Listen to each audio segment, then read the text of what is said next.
But now I actually kind of think repetition and physical proximity breeds normalcy, which creates attachment.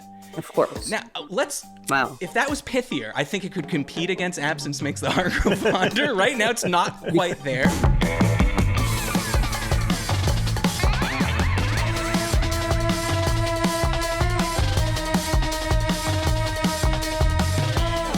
Hello and welcome to Is This Good? The show where we boldly, conclusively, and scientifically decide what things in this big wide world are good. I'm Ed Austin, and with me, as always, is production powerhouse Jason Doyle. Hello. Hi, JD. Thanks for coming. And today's guest is a 2019 Vulture comic to watch, a 2020 Time at LA comic to watch, and a 2023 Just for Laughs new face. It sounds like that's out of order, but it's not. You know her from Adult Swim, Comedy Central, After Midnight, and her very funny and surreal and amazing solo show, A Tour of Anna, that I got to see last year. Anna Seregina, welcome to Is This Good? Thank you so much.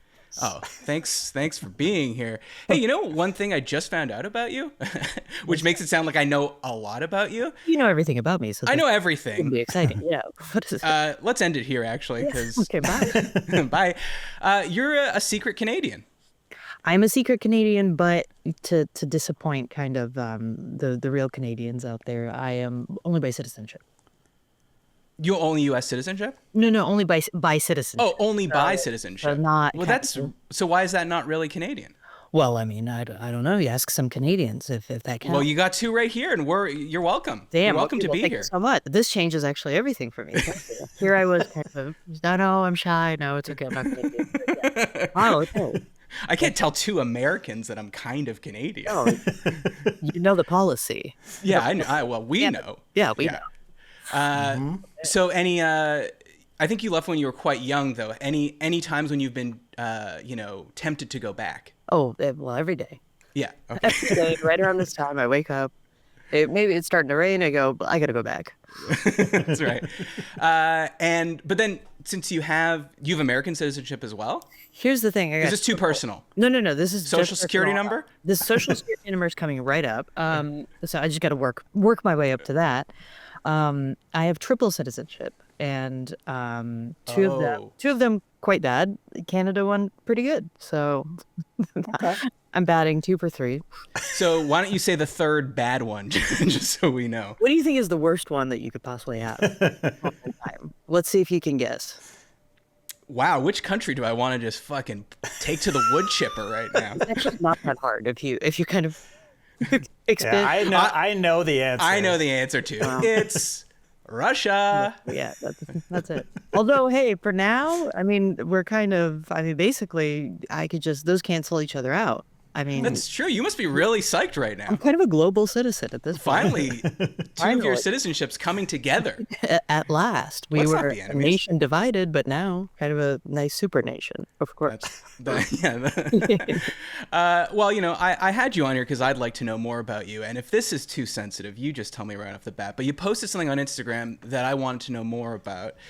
And it was text over a picture of you, a classic of the genre. And it simply said, in an amazing twist of events, someone took a shit in the trash can at my work today. You didn't explain further, but I would love to know if you're willing to talk about it. I'm completely willing to talk about it. This is a kind of bare-all interview. I wasn't expecting this, but I am glad to finally put the truth out there. So kind of what happened is that there I was at work, and I go into the bathroom at the end of the day at work to, kind of clean it up. And I go, it's really shit because it really smells like shit in here. And then lo and behold, it's because someone took a shit in the trash can. Right. And that's not the place in the bathroom if you had a choice. The twist is that that's actually not the place where you're supposed to take a shit.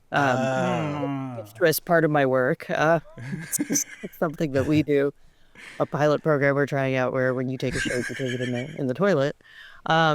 But that's the thing is, Los Angeles is full of artists, so really weird narrative of what it needs to be in the bathroom. Oh, interesting. So you're saying this could have been like a Gigi Allen style situation? I wish and I pray, but unfortunately, I think I know the woman who did it, so I'm not gonna say she's Gigi Allen-esque because I don't respect her. So, the trash can was really close to the toilet, and I think that is what made it hurt the most.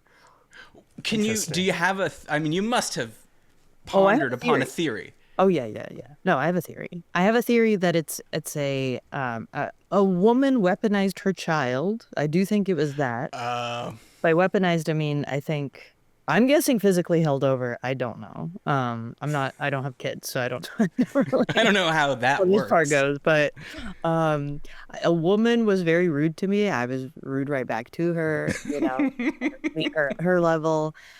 Her child was involved and was rude as well. This was kind of a very rich woman whose kid is like she loves to send her kid over to be like, my mom was just wondering why the order's taking so long.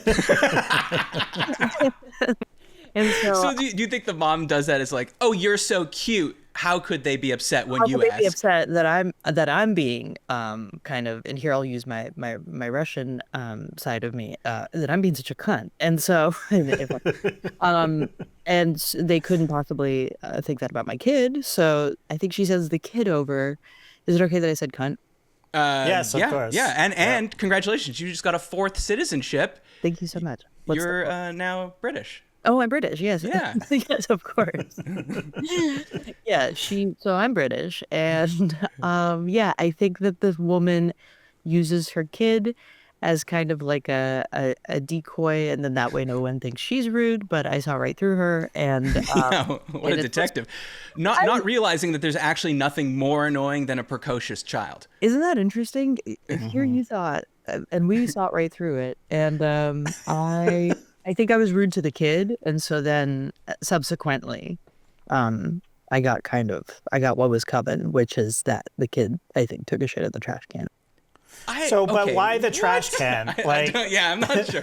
This is a great theory, but I have a few questions. JDU first. Yeah, I mean, if she really wanted to let you have it, the floor or the sink, somewhere that you would actually. I think you're No. thinking too simply. I think you're not thinking long con. You're not thinking layers. You're not thinking kind of 3 steps ahead. You're Okay. not thinking All right. chess. Okay. Yeah. Okay. This I'm playing is the checkers over here. this is the Spanish prisoner of shits. Yeah, Okay, this is the matchstick men of shits. because I didn't know until 4 or 5 hours later. So Right. by the time Right. everyone's gone home, oh, the kind of the storm of emotions has died down. Little do I know, they're gonna ruin my nephew. Right. Okay, and then do you think, much like she told the child to come up to you and ask about the order, did she simply instruct the child, go into the bathroom and take a shit in an inconvenient place?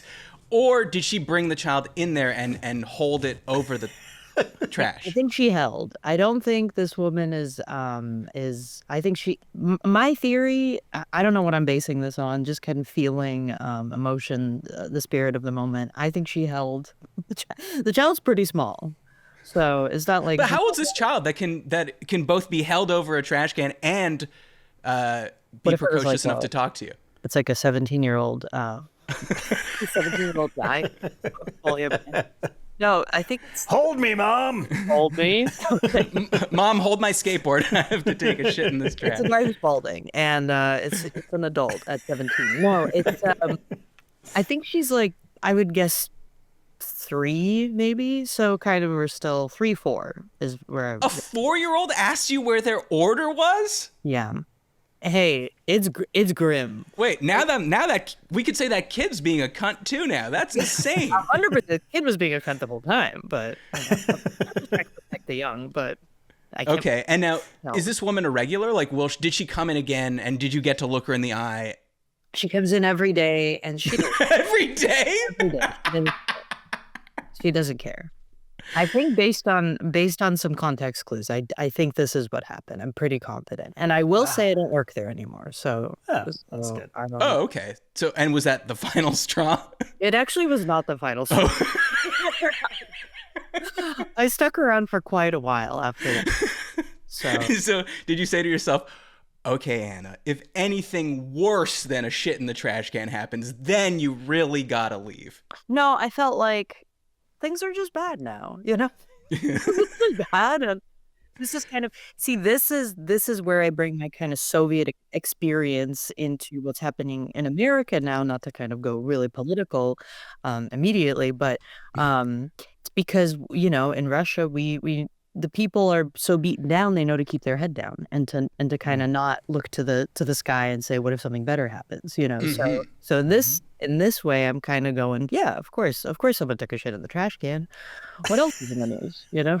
So you have a healthy dose of Russian pessimism. Absolutely.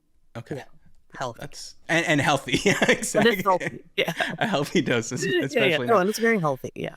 Well, I'm glad I asked you about that, because I was like, well, it's either that or I ask her about the famous fart, and I was like, maybe not both, because that's too much poop stuff. But I feel like you really delivered with the shit in a trash can story. Thank you, but the fart is also, it's its own category. I don't see. Is it though? I don't see it in the Venn diagram of fart and shit. It is funny that this is kind of a nice little corner I've sort of caved out for myself. Well, it's true, because you've been dining out. Sorry for the pun there, on the fart story, not knowing that there was a shit in a trash can story to come. Absolutely not. I had no. Isn't that interesting that life is just full of ironies like that? There I am. Or a full circles. Absolutely. But I do think that they're kind of, whereas one is void of joy, one is kind of bursting with joy. So in that way, I do think that they're kind of, each is its own. Right. Okay, now we have to tell the fart story, the joyous fart story. I was twisting your arm going, please let me tell. JD doesn't know the fart story. I don't know this one. JD, I hope you're sitting down. I am not. JD, I hope you're standing and the window's open.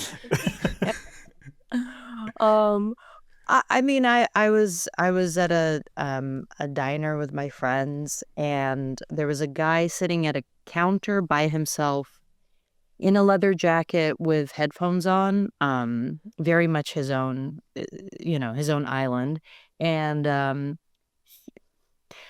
it was bustling. It's bustling in there. So just to set the scene, it's bustling. And basically a kind of daytime market environment. You know, people are talking, people are laughing. Servers a regular Casbah. A regular Casbah, of course. And then everybody unanimously heard this fart. And I was like, what? Like, if you type in fart effect on YouTube, bam, it is like the perfect cartoonish, like bursting, just it's got everything you want a fart sound to be. And it was really loud, and it lasted, I'm not joking, I mean, at least 20 seconds that we counted. It was a long time. And there's no way you started the clock at the first toot, because 20 that we counted, I think kind of upward of 20. And people don't believe this, but it's true. And this should inspire people. As soon as you hear a fart, take out your timer, because that could be the fart. It could be the fart. You never know. It could be the fart that changes your life. And the whole rest, like, people stopped, honestly, like a woman carrying a tray stopped. Everybody just was kind of like, where is this coming from? And it was from the guy. It was from the guy at the counter, and he didn't know. I mean, I think he knew, but I don't think he knew the impact that it was having. I don't think he knew it was loud. This is beautiful. Every year we go, it's in the iCala's House of Pies fart. That's where it happened, House of Pies. And so every year we go, we try to get a similar booth and go, okay, so this is where we were.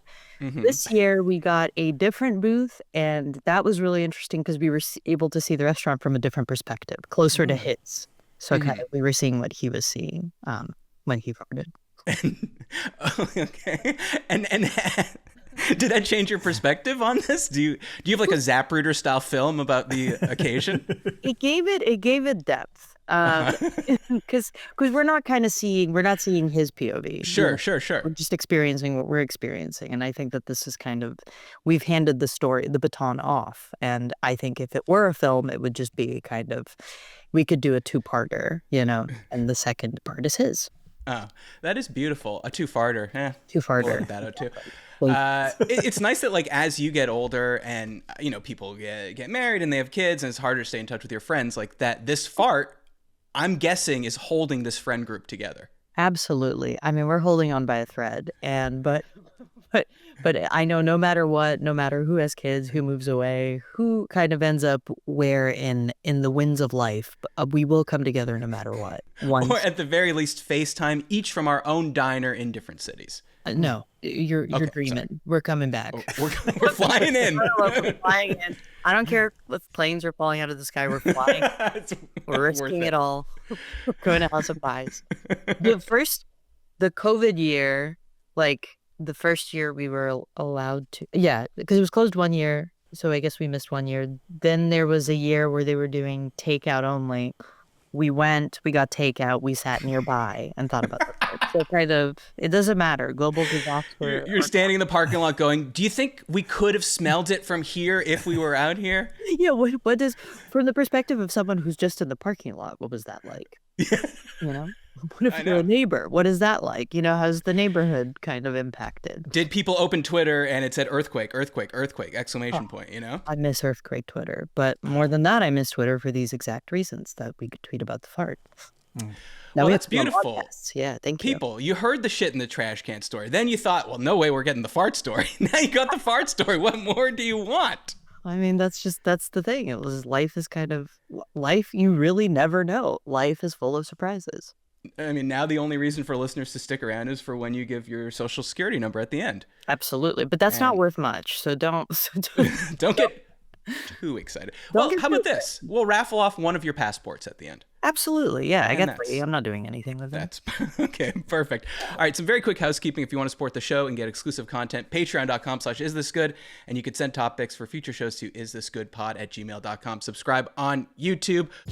You stink! And you stink because you're active. So what are you going to do about the BO? Completely change your life so you live in a bubble and never move? Impossible. We're working out. We're carrying grocery bags in one trip. We're in an office where the boss likes it real steamy and there's tape over the thermostat because he doesn't trust you, which is actually accurate because you would turn it down if you could. Slowing down's out of the question. What's the solution? I have it here in my hando. It's Mando. Mando is whole body deodorant that I use because it's clinically proven to block odor all day. And no, I did not misspeak. Mando is whole body deodorant. So, JD, ask the question on everyone's mind. Do you put it on your dick? That's, very close. Do you put it under your balls? That's the question on everyone's mind. Okay, all right. And the answer is yes, you do. Oh, okay. Yeah, because it's whole body deodorant. Where have I put Mando? Pop quiz. Behind my knees. Yes. Yes, correct. Inner thighs. Oh, yeah. Correct. Hands. Yeah, I'm going to say yeah. That's right. Keep Wow. it jazzy, baby. What about the belt line, the waistband? That gets a little sweaty under there. I know mine does. Yes, I would say yes.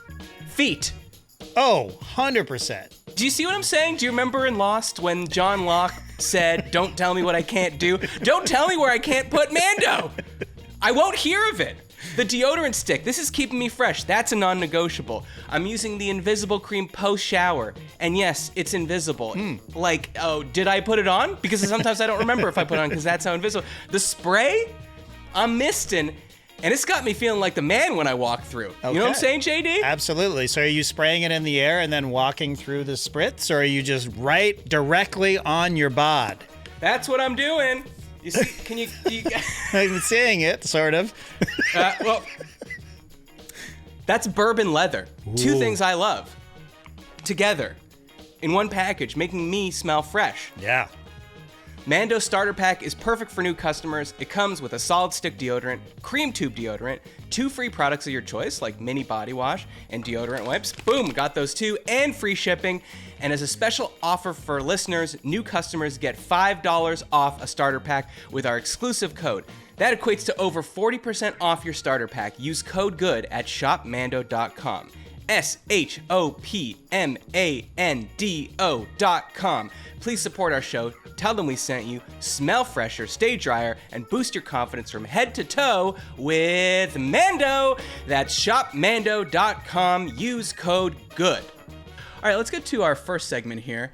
This podcast has segments. I don't know if I told you that, but it does. This segment's called Is This Good Advice? Okay, so it's very simple. I'm going to give you a piece of well-worn classic advice, and all I need you to do is tell me gut reaction. Do you think it's good advice? First one here. Absence makes the heart grow fonder. Does that strike it? Or are you an out of sight, out of mind person? You know, these are 2 competing pieces of advice. Wait, when you hit me up with that second one, that I really... know that really made you think. No, I'm pro absence. Yeah, I can rock with that. I can rock with absence. I think that's good. Have you ever been in like a long distance relationship? Nothing that we really need to talk about, but Okay, that's where we're drawing the line. but no, I'm drawing the line there. But no, but again, Russia, that's it. We're full of kind of, again, I know I said we're beaten down and we're pessimistic, but all it is longing. That's where Mm, everything that we're kind of working with, the ballets, the plays, the Tolstoy, the Tolstoy. Dostoevsky, a They're all... third author I've never read. Yeah, exactly. The three guys. That's all it is. Solzhenitsyn, Yeah. a third guy. Yeah, third guy. Can't Pretty argue good. with That's a that. good one to pull out. Thank you. Yeah. Wow. Okay. Uh, I actually don't think this is good advice. I think this is advice that people give to make themselves feel better when they are not either cannot see the person that they want to see, or like the other person wants space from them and they're just trying to cope in their brain. Can I say something? Can I go again? Can I go again? Guys, come on. Trying to go again. Okay, you got to ask me, then JD's got to second it, and then you can go. JD? I have the two I second. Yes, you may Okay, speak. go ahead. Okay, I need a two Canadian party consent. I actually I think it's good. I just don't think it's advice. Okay, yeah. Okay, that's a great point. Fair. That's fair. It's just you're saying it's just the reality of the situation. Yeah, it helps you kind of make sense of the agony you're going through. So I like it for that reason. As advice, no. So I think I didn't. I think what happened is I didn't think. But if you're like this guy sucks, and then someone's like, just why don't you put a couple of states between you? It'll work out. I don't think that's. So I don't think it's good advice, but I think it's a good kind of state of affairs observation. Yeah, I generally agree. I don't know. This person isn't a friend of mine. It's like a friend of a friend, but we were out for drinks and she was there and she was in a long distance, or she is in a long distance relationship. And she was saying like, yeah, it's really tough because I made this appointment, and I'm pretty sure she did call it an appointment, which is a red flag, with my boyfriend to talk on Saturday night. And now he's mad because then a friend told me that they were having their birthday dinner that night, and I said I want to go to the birthday dinner, and he was saying that I was like breaking plans with him, and I was like, that's fucking insane, right? That's insane. Yeah, absence. You should never choose birthday dinner kind of not come to fruition. Yeah. Yeah, you should never choose to talk on the phone instead of actually living your life. And I honestly think that's where a lot of long distance relationships fall apart, is like, text me when you wake up, then text me at lunch, and then we'll FaceTime at this thing when you're on your way home. That's the fucking death of a relationship. Oh, of course. Well, also, I mean, if we're going to get even more into it, I think that absence creates a space for you to fantasize and ascribe onto the person qualities that aren't even necessarily there. So you're sort of molding an idea that maybe has very little to do with the person. And I won't reveal my sources, but and no need to go into whom I've dated, but just say that that's definitely happened. But again, I don't think it's interesting because I guess I've never thought of absence makes the heart grow fonder as a piece of advice. So I guess I disagree with it fundamentally if someone's handing that out as advice. Well, because you're Canadian, I'm sure you know the great Canadian band Bare Naked Ladies. Well, of course. Yeah, right. Well, how could I So not? That's why I'm there. Yeah. in a line, and this is very clever, they said absence makes the heart grow fungus. Now, if you're not watching, her mind is blown. This is why they're good. This is why they're You're right. You're right. That's why they're the national band of Canada. Absolutely. I mean, Now- that's why they got it. Yeah. All this being said, Anne, I have to tell you, this is exactly what happened to me. Girlfriend and I broke up. We're apart for 2.5 years, and then got back together, and now we're getting married in a few months. So Oh my God. Okay. maybe it is. I don't agree with this Wait, advice, wait a and yet minute. it happened to So- me. Yeah. Wait. So you're kind of consider the source. You're the source. Wow. I'm the source. Okay. Wow. Yeah, I was saving that for a final big Shyamalan reveal at the That end. is a Shyamalan reveal. Now I don't feel up with it. Oh my god. I wanted you to disagree with me, so at the end I could say, actually, you're wrong, and here's why. Here's a definitive reason why. But tell me this. Reveal to us this. Like Yes. you weren't like, let's just break up and see if that kind of makes things better. Yeah, you're right. It was a full breakup. Okay. A full breakup with the expectation that it would stay broken. Yes. Right. But life had other plans. Like has a, of course. Yeah. And now, you know what? I'm the exact opposite, because I used to think I'm an independent guy. I need my space. Even when, even when you're together and the person's in the same city. But now I actually kind of think repetition and physical proximity breeds normalcy, which creates attachment. Of course. Now, let's... Wow. If that was pithier, I think it could compete against absence makes the heart grow fonder. Right now, it's not quite there. Yeah. We'll workshop it, though. Workshop. Well, because then the person's really there. You're actually communicating with reality. You're not communicating with an absence of reality. Oh, yeah, for sure. But I also mean, just even in a let's just say, I always thought I'm always going to want to sleep alone because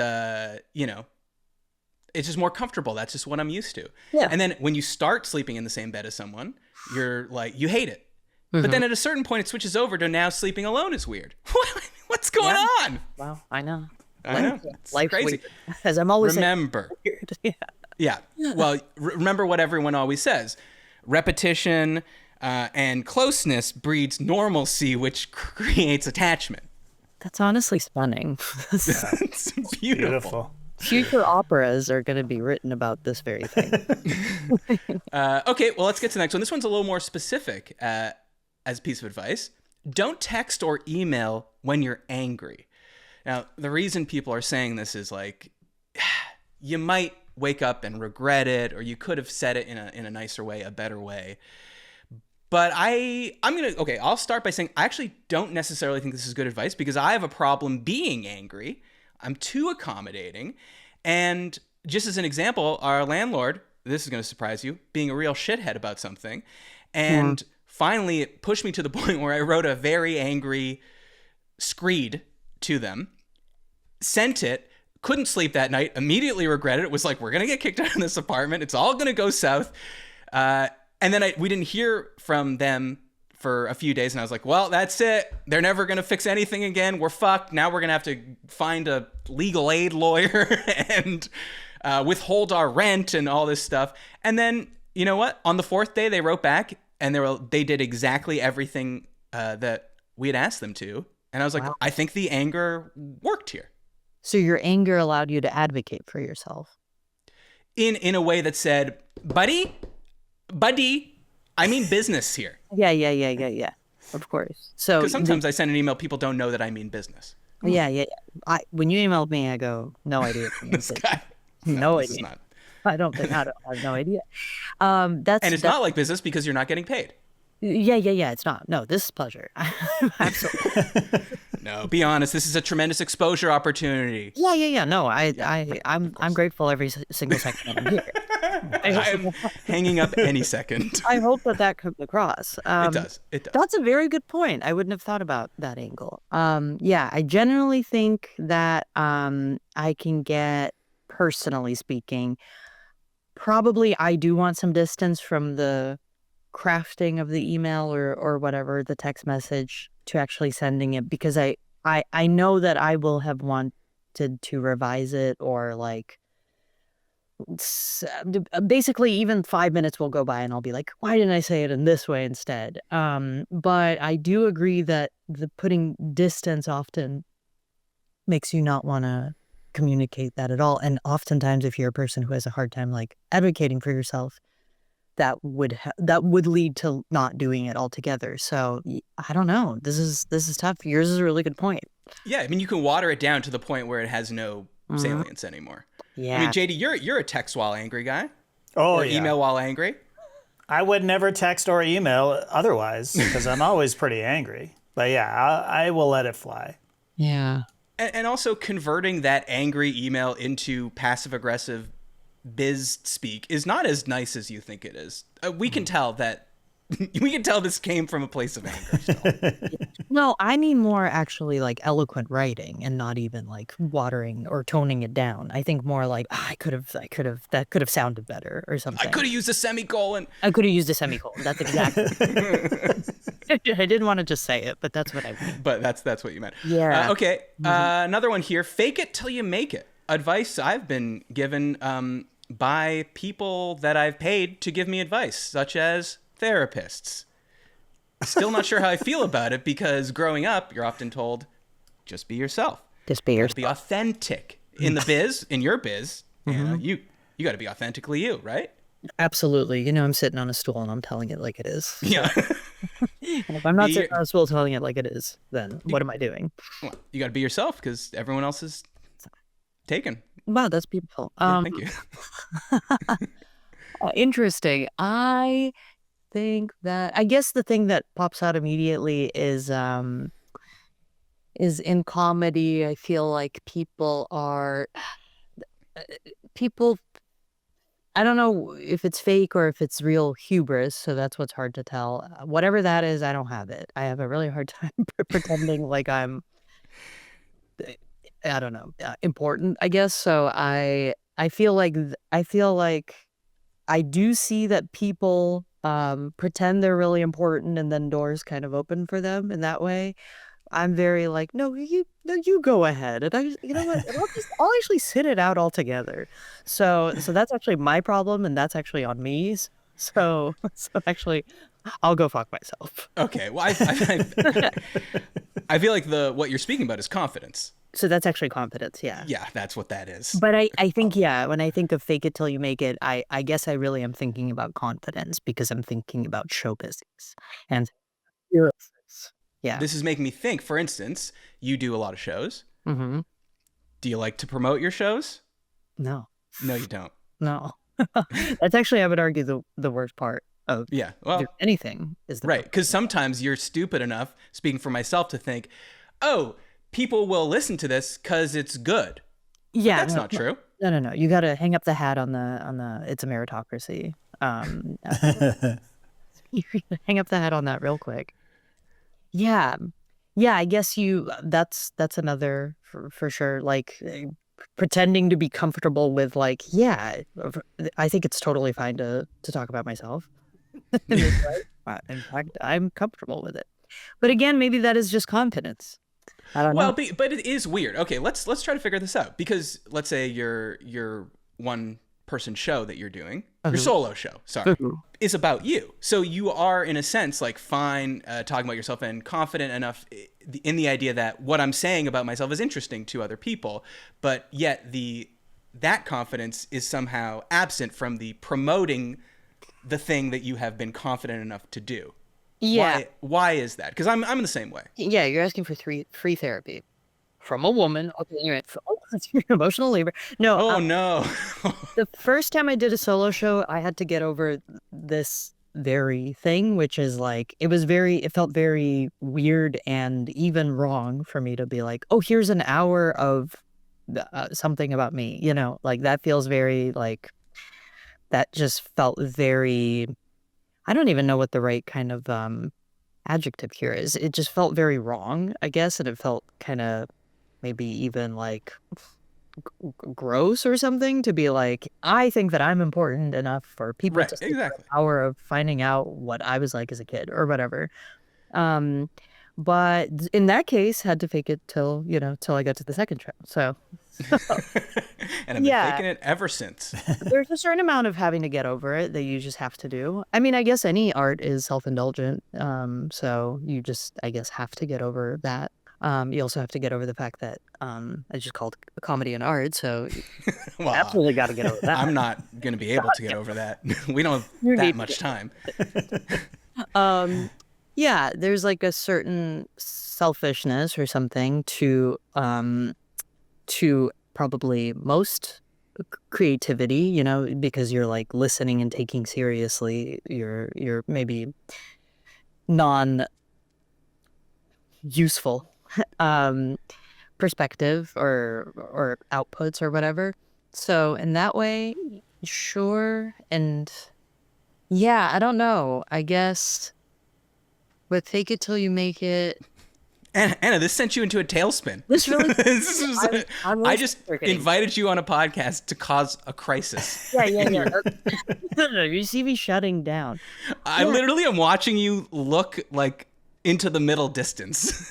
Well, I think I just when the only thing that fake it till you make it. I'm actually looking at a wooden carved nose. So jokes on you because I'm actually looking at- you have no idea. I'm having the time of my life looking at nose. Um, but it's not as grim as it seems. But I think fake it till you make it to me sounds like I'm thinking of like influencer Oh my god. Yeah. bros or something. So Yeah. that's what it immediately makes me think of. Well, So the annoying thing about it is it seems to work. it seems to work. Yeah. But it also seems to go against everything we're told to want to like Yes. someone who is themselves, someone who is authentic, someone who is not cocky or arrogant. But Yeah.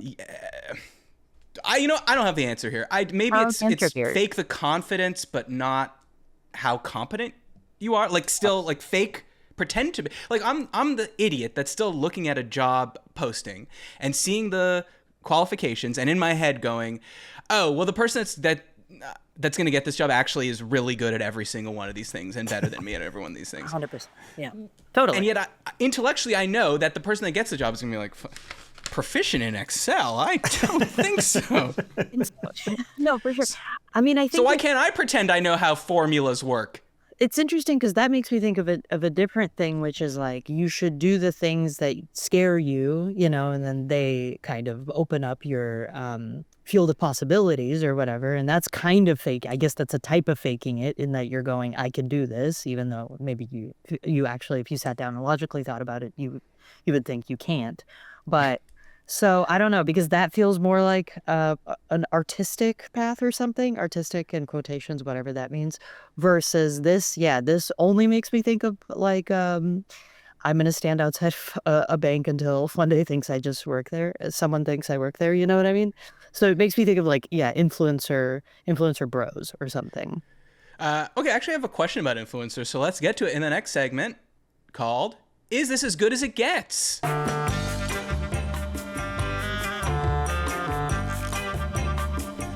So sometimes we use the word good in different ways. It's just a little fun we have here.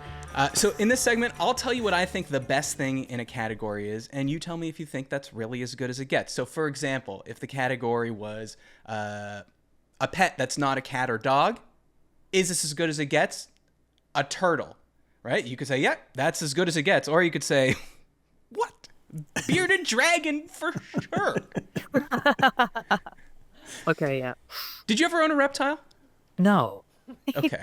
come on. Just Lay off me. No.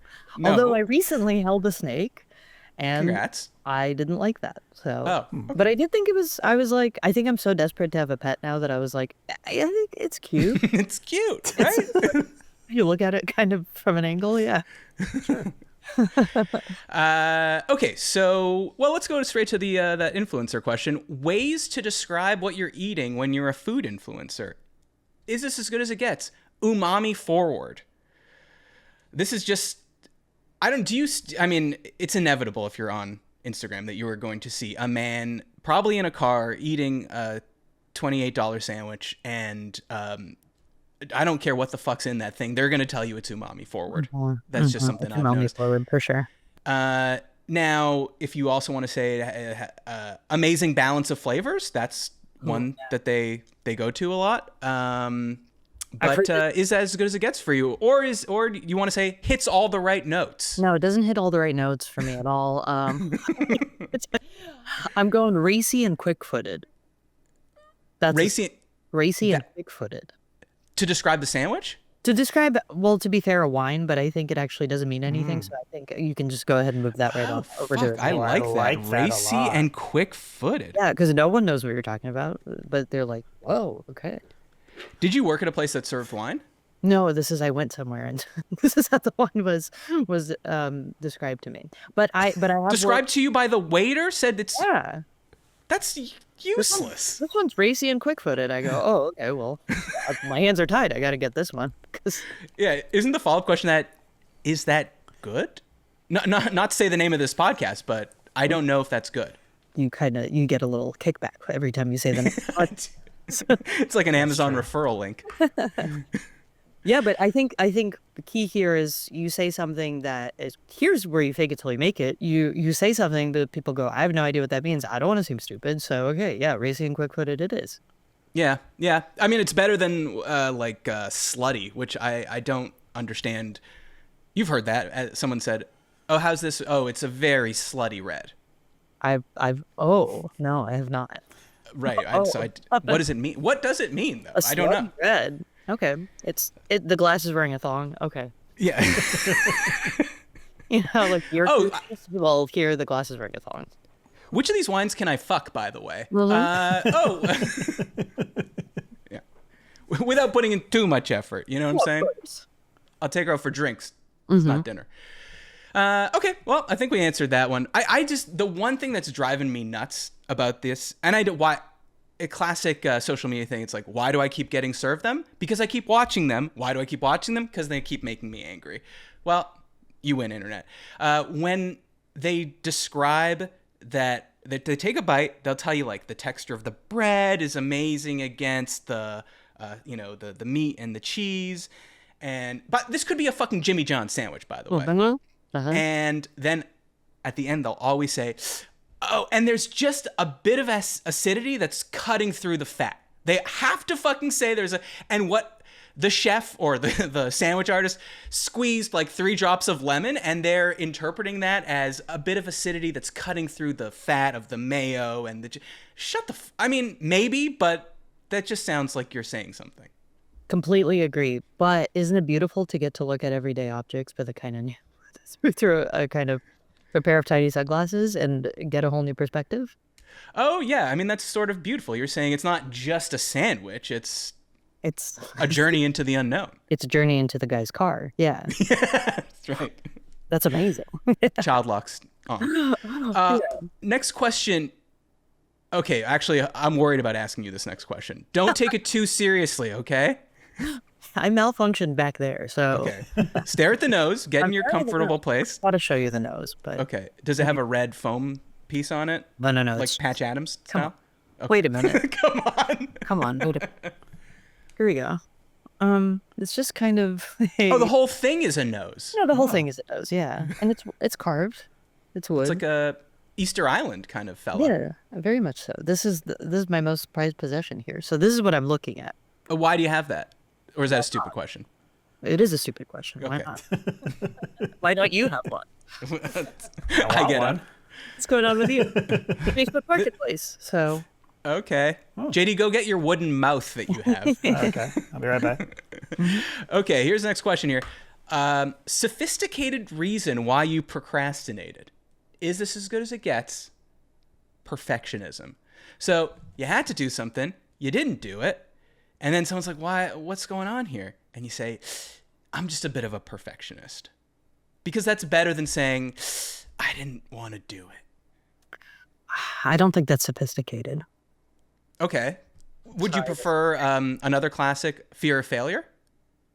No, these are real, by the way. I feel them all the time, but they're still real. Yeah. They're still like, come on. Interesting. I don't think because it's like indecision, and then I don't think we can kind of sneak indecision in under the trench coat of sophistication. So you're overwhelmed. Yeah, I would think that yeah, I don't think that's the most sophisticated way to say that. Is kind of Okay, well, how do you procrastinate? 100%. Yeah, okay. Well, hey, of course. The soul of an artist. Well, yeah, of coururse. So I'm saying this with a criticism to myself. I hope that that's clear. And my answer is, I want it to be perfect. I find that really frustrating. Yes, well, of course it is.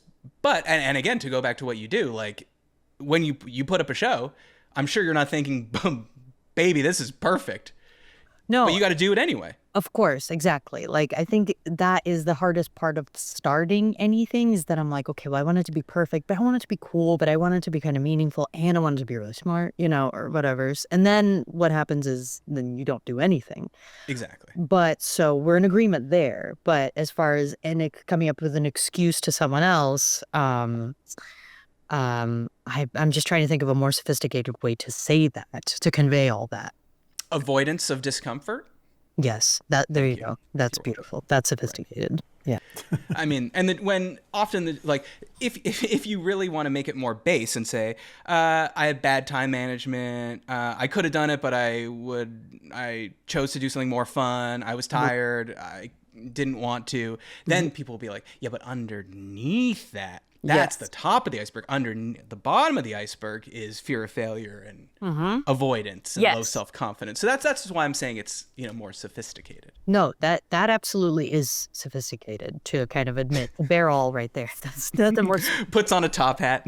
Absolutely, yeah, top hat, but then nothing here. Dude, otherwise, that's sophistication. You do a lot of hat work in your comedy. I'm hat forward, yes. Would you agree?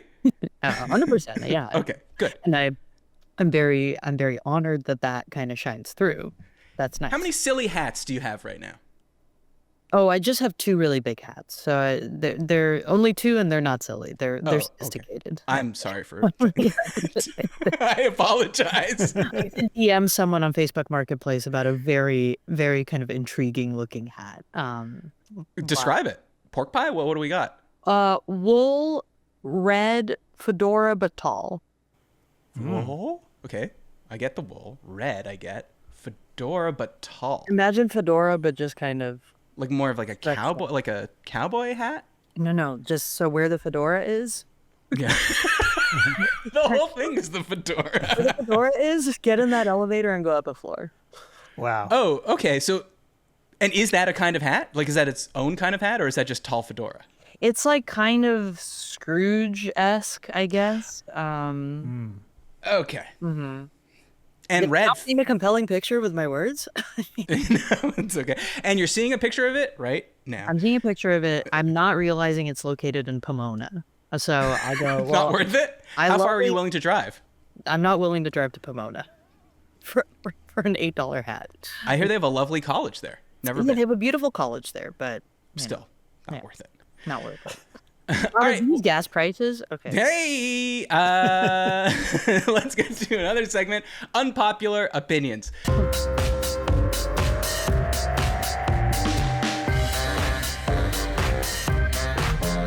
So in this segment, I'm just going to give you an unpopular opinion that I've read on the internet, and you just have to tell me if you agree with it. First one here, it really shouldn't bother the bride if someone else wears white to your wedding. So this person says, I don't understand why brides blow their tops over this issue. We all know you're the bride. You're wearing a beautiful, expensive dress and have professional hair and makeup. You're the star of the show regardless. Getting genuinely angry about it, confronting a guest, or asking them to leave or change is straight up bridezilla behavior.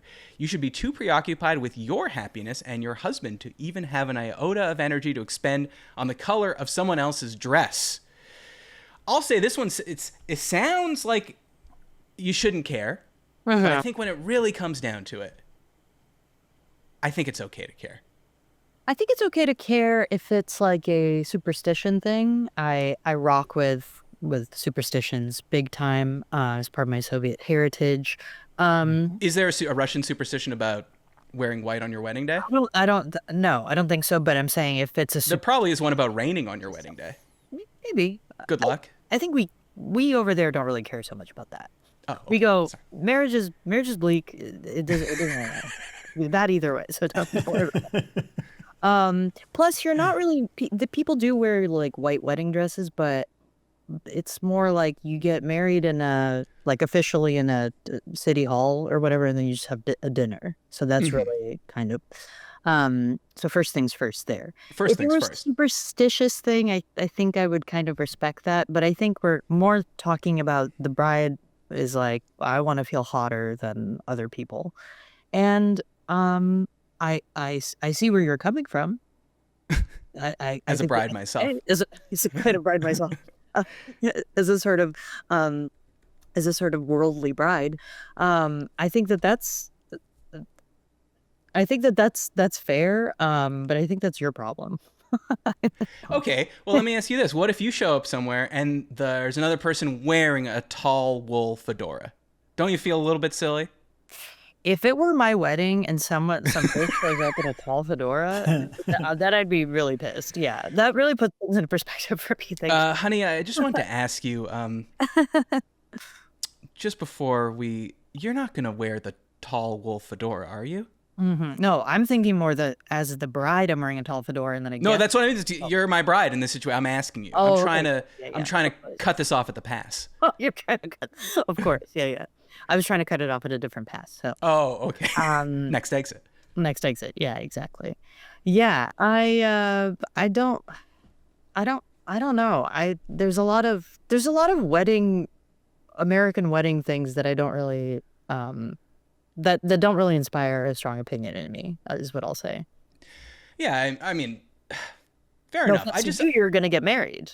I care about your wedding, obviously. You care about my wedding. Well, I could tell you this. My ex-girlfriend wore white to my sister's wedding. I'm sorry, what? My ex-girlfriend wore a white dress to my sister's wedding. Yeah. A long time ago. And I would like to say I was too young to know that wasn't supposed to be done, but I was like probably 27. Oh. And she showed it to me and said, "Do you think I can wear this? It's off-white." And I, in my head, went, "Well, that's not white." But then, because I'm the bride's brother, we were sitting at the head table, and it was like white, me, off-white. And it was the kind of thing, no one really said anything to me until we broke up. And then people were like, "Oh, remember when your girlfriend wore white to your sister's wedding?" Yeah, I think it shouldn't really be a big deal, but it is. And so I think that if you're going to a wedding as a guest and you're wearing a white dress, you're sort of asking for it. Like you know what's up, so everybody knows what's up.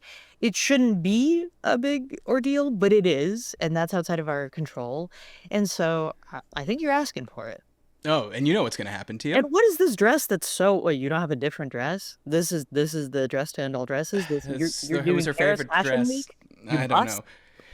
But if you wear a white dress to a wedding, the way you're gonna get taken care of is one bridesmaid's gonna be carrying a tall glass of red wine, and then the other bridesmaid's gonna accidentally bump into her, and she's gonna spill that on your white dress. That's street justice at a The wedding. way you get taken care of, I really like that. Yeah. I really like how you worded that. Yeah.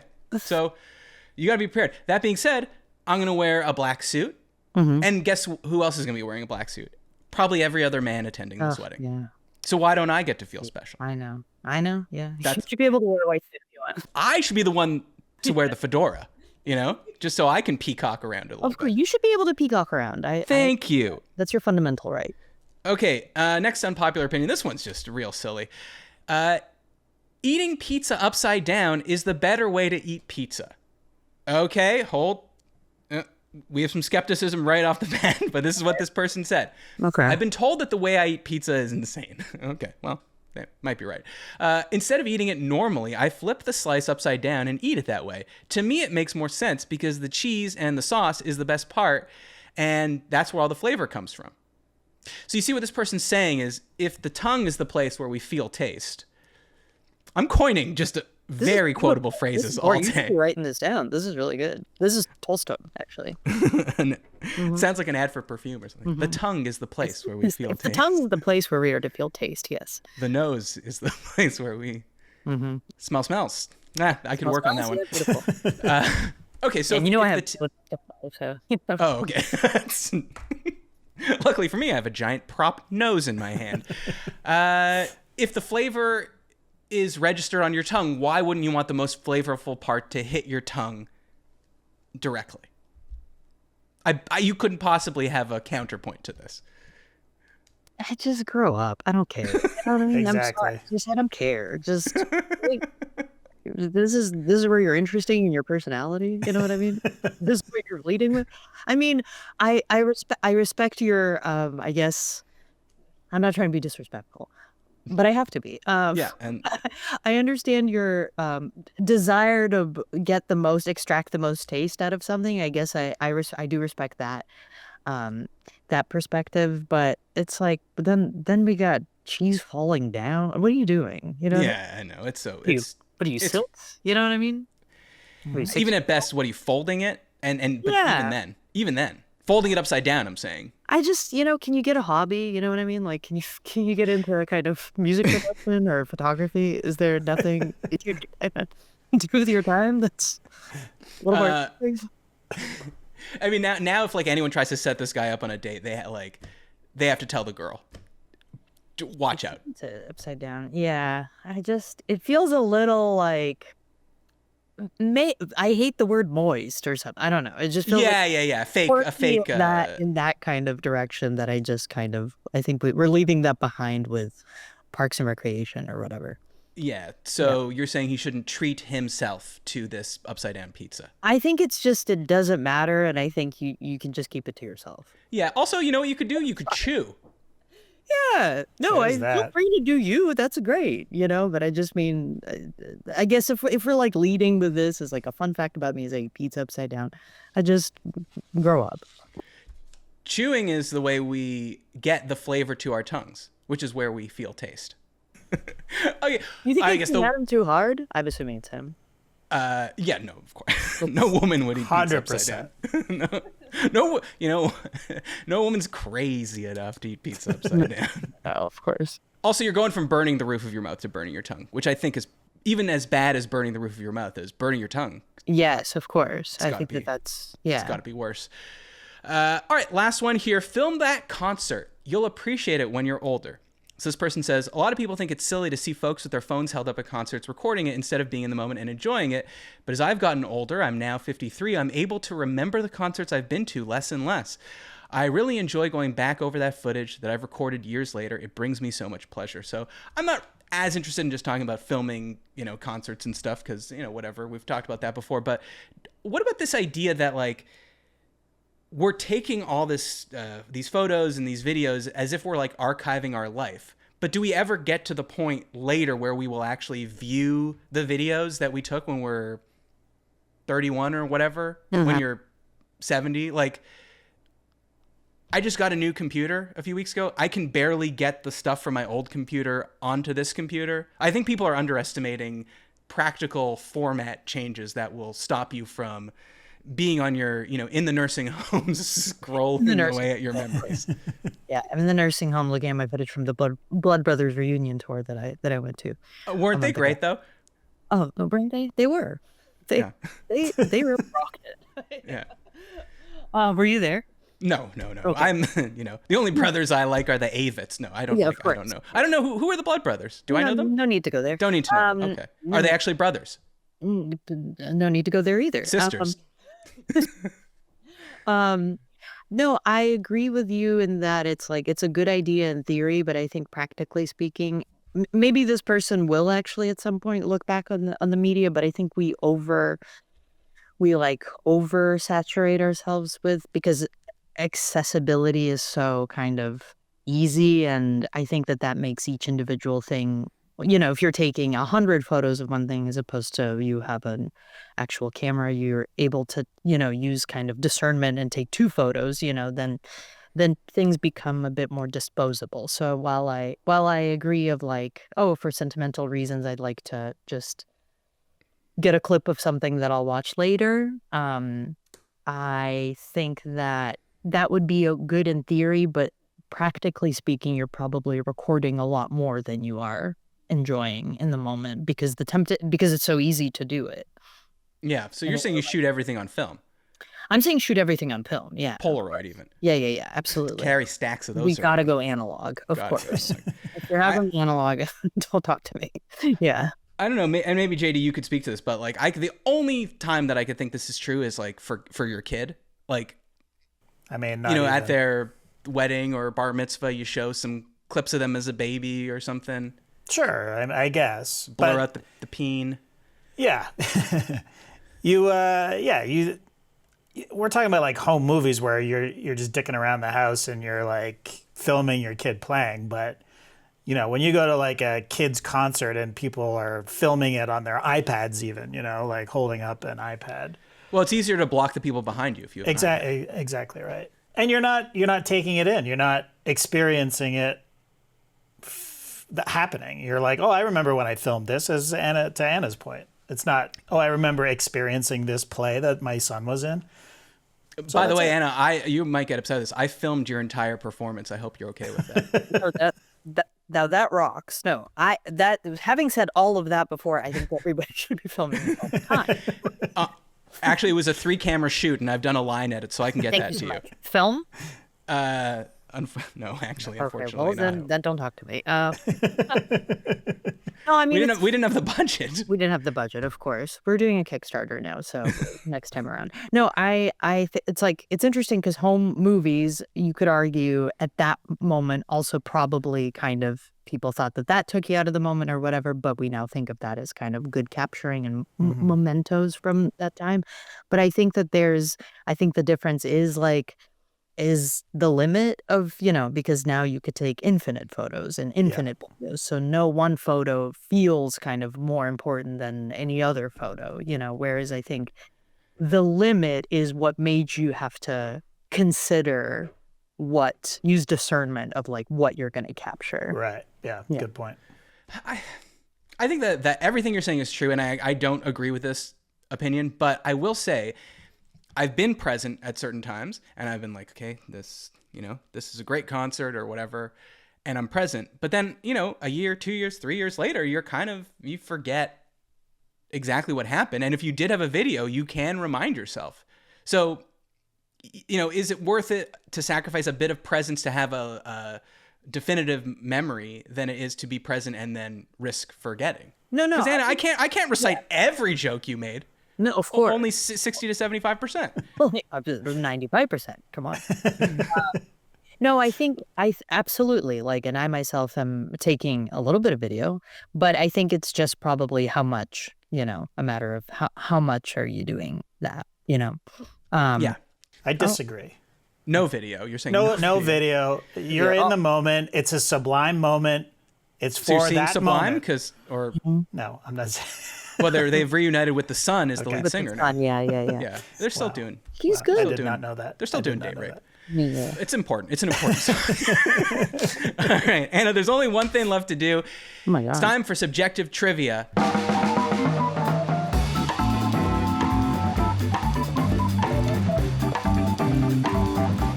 So, subjective trivia is just like regular trivia, except only I know the answer. I have my answer written here on this card, so you know I'm not cheating. And the goal is, ideally, we get the same answer. And so, last week I took a tour of Jet Propulsion Laboratory in Pasadena. Do you know of what I speak? Cool, yes. Yeah, okay. I don't want to stop talking about it. So, here's the question. Okay. Jet Propulsion Labs is the place where they build all the rovers that explore Mars, okay? So the question is, which Mars rover name would a bohemian mom most likely give their child? Okay, so these are the names of the Mars rovers, but which of them would be best for a child, like perhaps the child that would shit in a trash can? Precocious little fella. So the names are Sojourner, Spirit, Opportunity, Curiosity, or Perseverance. Now, I'll give you a hint. Think of some fun, short forms that, you might call the child if you named it one of these things. I think that's where really the juice is in this. But you can talk to JD. He does not know my answer. And, just think it out. We're talking Oppie instead of Opportunity. Yeah. Could be. Okay. If the clue is that short form, then my guess is, then I'm looking at the first one, and I'm Sojourner? Sojourner. Yes. What would you call Sojourner for short? Soju? Soju. Or Soji. Soji, yeah. Yeah, Soji. Or I was in Koreatown. Actually, I had a soju that was racy and quick-footed recently. It was so good. Yeah. which is good because you got to get out of there. 'Cause there's no parking, so They don't. you You just gotta leave the car running. got to leave the car running. So, perseverance, I think, would be another one that could lend itself to kind of but they're not calling their kid Percy. Yeah. Um, Oh, it's a tough Vera, one. Vera, maybe you could extract it. Yeah. Vera, perseverance. Perseverance. Yeah, exactly. That's when you're pissed. Um, wow. Yeah, this is tough. I would go curiosity. Oh, that's cute. You better Curio. Curio. Oh, you're naming your kid Yeah. Curio? Yeah. Oh my god. What is he? Some odds and ends? Some odds. Some What is he? A giant wood nose? He is. Thank you. Wow. Interesting. What are you thinking? JD? Yeah. I like Percy. I mean, although I agree that's sort of not the best short form of that. Um, I don't know. I like your first, the Sojourner. that's I what think I'm feeling that's too. the first instinct, I think. Yes. Yeah. Okay. So It going also Sojourner. has, yeah, it also has, he's, Canadian. There's a little, was that French, Sojourner? Oh yeah. Of course. Is it? I don't know. know. It Ask looks Hannah, she's French. Canadian. Surgery on there. Yeah. Of course. Okay, well, unfortunately, Oh no. Oh, man. in a way, you did get it right. You should have did first thought, best thought, because the answer is opportunity. Oppie. Oppie's so cute. We're naming him Hoppy? Why? What's wrong with Oppie? Oppie, You're a hopping to skip away from Oppenheimer. he's a guy that's done only good in the world. Absolutely. Like make great films. He directed that, and a lot of people Directed don't know that. which was really kind of beautiful. Auto filmography. Hoppy. people would say. Wow. Okay. Yeah. So, okay, I mean, well, you can disagree. It's perfectly subjective, as the segment's Well, called. I do. Yeah. Okay. Thank you. So Sojourner. Sojourner. It's yeah. a bit of a mouthful, but not like opportunity. Yeah, Not like- opportunity. Flows off the tongue. All right. Well, normally the prize is you get to tell people where to find you, but since you've been such a great guest, you can do it anyways. Oh my god. Gracious. I have to think about my Instagram is Cash Money Grandpa, and you could just find me right there. That's right. That's kind of my proudest fact about me is that my Instagram name is Cash Money Grandpa. Thank you. Is your favorite thing repeating it? I love repeating it. I love that it's saying that, and I love repeating it. There's It's too late to go back now. too late to go back. Instagram, when I lived in San Francisco, the people who started Instagram were, I think, customers at the coffee shop where I worked. So we were our neighborhood was early progenitors of Instagram. And so to kind of take you back in context, we kind of were like, this is not going to take off. And then Oh my god, it's so funny you say that. I was working with JD at the time when they sold Instagram for $1 billion. I'm pretty sure it was $1 billion. And all I knew what it was like I would upload a picture just to put the filter on it where it looks like film, like it has the black writing on the side. 0 likes. I didn't even understand that the point was to get followers and likes from it. I just thought, and now I'll send this cool picture to people. Yeah. 0 likes, 4 in a row of roughly the same thing. Well, but the truth is, if you go back to your first Instagram post, does it have more than like 4 likes on it? No one was on Instagram at the time. 100% not. No. Yeah, it's not embarrassing. Why are you trying to make me feel bad? It's not embarrassing at all. I've been nothing but welcoming to you. It's been so well to know. I would be. Yeah, of course. Yeah. No, Anyways, the point of the story is just that I remember walking into the office and being like, do you know that app Instagram sold for $1 billion? And you know what? Since then, it's been me saying that 1,200 times. of course. Yeah. What a fun life we live. Are you still doing the show, by the way? No. Okay. Well, No, we'll edit that out. No. Yeah. No. Keep it in. I want to hear. I want to listen. I want to listen to that back. Use it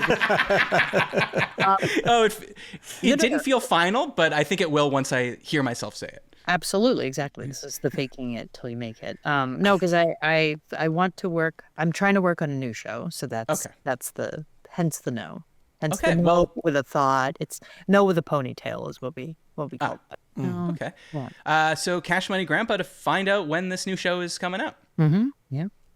And if it's anything like the last one, it will be very good. Okay. There. Thank you so much for saying that. Okay. Okay. Well, Okay. okay. Okay. Okay. And I'm going to give you a pep talk right now. Not that you're asking for one. Because I was going to say this at the start, but then we got too far. But you were really one of my favorite stand-ups. Oh. I really think you're really, really good. You know what? I'm going to actually tell you why.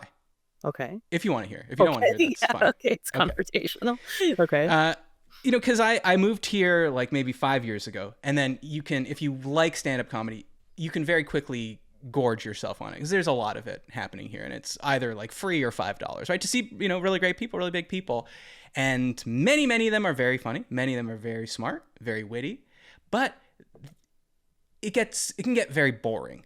Just seeing you're sitting there going, that was a smart thing to say, that was that was witty, But you have all that, and you have a physicality on stage and a cadence, a pace that I need now. I need something else. I need a rhythm so that I'm not just laughing at the joke. Sometimes I'm just laughing at the rhythm. Wow. Thank you. That's a beautiful compliment. Thank you so much. I felt the need, because I would have just said that when the cameras were off. Why not say it when the cameras are on? Yeah. Let's just say it from now on. Let's just say it when the cameras are on. We have other cameras set up in your house, but that's this camera. Put a 3-camera setup and just say it.